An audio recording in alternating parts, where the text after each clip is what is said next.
Welcome back, everybody. We're at part 2 in talking with Captain Alan Fowler. I am Bob Calvert, your host on TalkingWithHeroes.com, and we're here in Garry Owen, Iraq. That's pretty good, huh? Shows I'm human here. I make mistakes.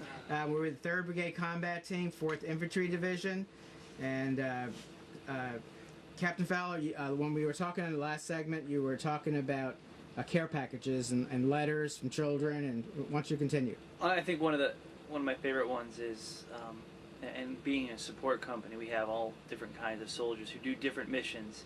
I have cooks, I have mechanics, guys who are specialized in fuel handling, truck driving, like large vehicles, and how to set up loads and all that.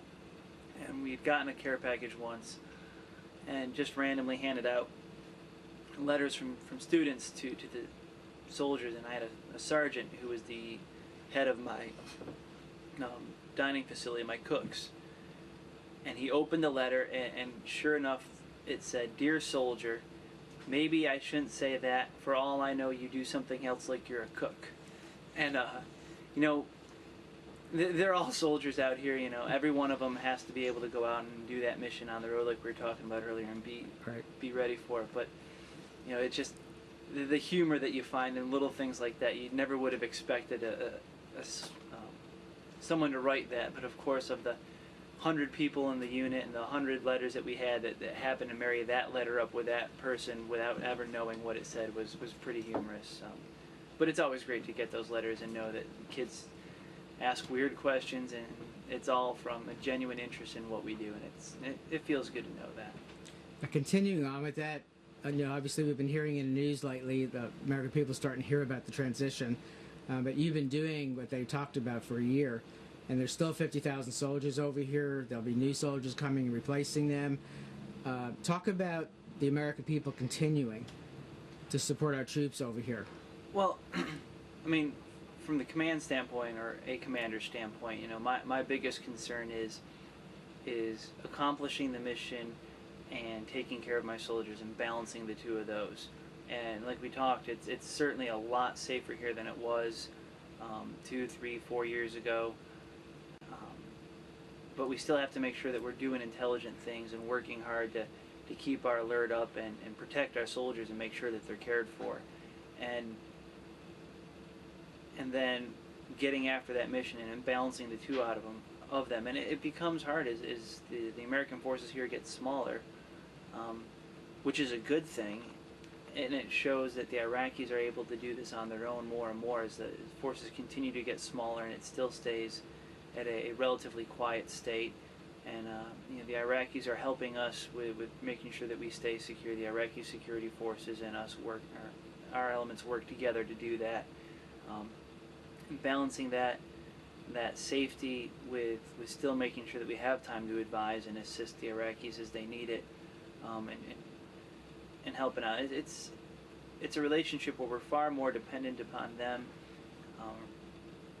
to share that work than I ever imagined that we would.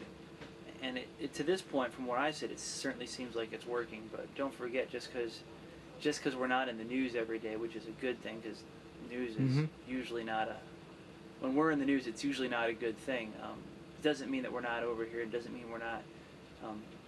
America's sons and daughters aren't working hard and putting themselves in harm's way. Just luckily, harm hasn't managed to run us over as frequently as maybe in the past. But it's an important mission, and it's good to see that the Iraqis can do it, and that all the time and energy and blood, sweat, and tears we've put into this in the past is coming to what looks like a positive end. Talk a little bit about living out here. I know when you first came here, I've heard some of the soldiers talk about it, reflected on one of my embeds that it was raining, and of course when you mix rain with sand, you get mud, but now it's hot. It's incredibly hot. I've never seen this much rain in Iraq before. This is my 4th time here. And it's the region we're in. We're in what is historically a marsh area, which is something that people didn't really necessarily know was here. And driving around or even walking around right now, you wouldn't believe.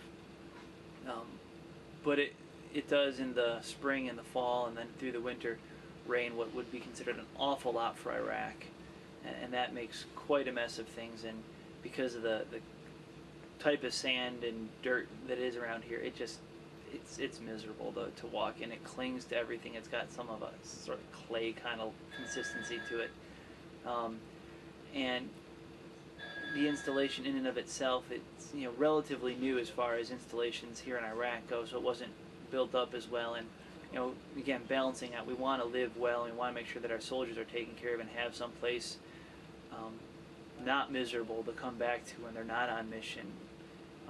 So how do you balance making it the quality of life with knowing that this is a temporary facility? And there's a balancing act with that. I mean, we're in a tent right now, which is, thank God, has air conditioning in it. It feels pretty decent. I'm going to show people the roof so they can see the tent. So talk about the temperature. Well, the highs have been, officially, I think they're right around the 120, 122 kind of temperature. But then if you actually go out in the sand area and the sun reflecting up off of it, the actual temperature can get as high as 130. Actually, it was maybe about a month ago now. It was in July. I looked one day. Of course, it was the middle of the day, the hottest part, but it was 144 reading on the thermometer in the shade, but still where that sun is reflecting that heat from the sand and everything else. And it is oppressive.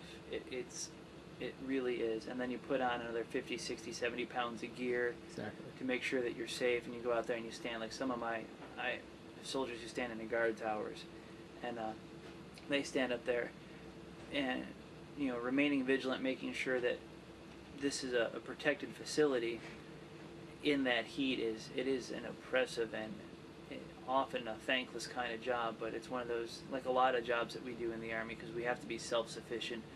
The most important jobs tend to be thankless jobs, because those jobs enable everything else that we do. As a support company, we feel that a lot. They don't make movies about support companies, but people don't do all those glamorous things that we make movies of if there's not people supporting them everywhere, from back at home, getting stuff packaged and sent over here to my guy who puts the fuel in the tank, or my guy who puts the chow on the plate. So, but all those things have to happen, the guard tower, everything else, and in this oppressive heat, it becomes tough living. It'll never cease to amaze me at the troops over here. They never cease to amaze me. Circumstances are unbelievable. I mean, I'm beat after 2 or 3, 4 weeks over here, and you're all over here a year. And it used to be some of them 15 months a while ago. So, yeah, you're doing a great job. I've been blessed with great soldiers who know their job and they work hard, and they'll complain sometimes, but it's pretty impressive to me that they might be complaining, but they're doing exactly what they're complaining about while they do it, because they know that it's got to get done, and it isn't always fun and it isn't always glamorous, but if it's got to get done, we got to do it, because there's no one else out here to take care of us. Well, Colorado Springs being Colorado Springs, I'm sure when you get back, you'll be very much welcomed home. Oh, I'm looking forward to it. Yeah. So why don't you give a shout out to some family and friends back home? Well, I would like to all the families of the Workhorse Company who are back in Colorado Springs and across the states. I appreciate the sacrifice that you make giving your soldier over to us so that we can come out here and do what we have to do. And specifically to my wife and daughter, Melissa and Chloe, thank you for putting up with this yet again, and I love you, and I'll be home soon. Great. Thank you very much for your service to our country. It's great seeing you again. And it's good to see you. Yeah. Thanks for coming out and visiting. Thank you very much.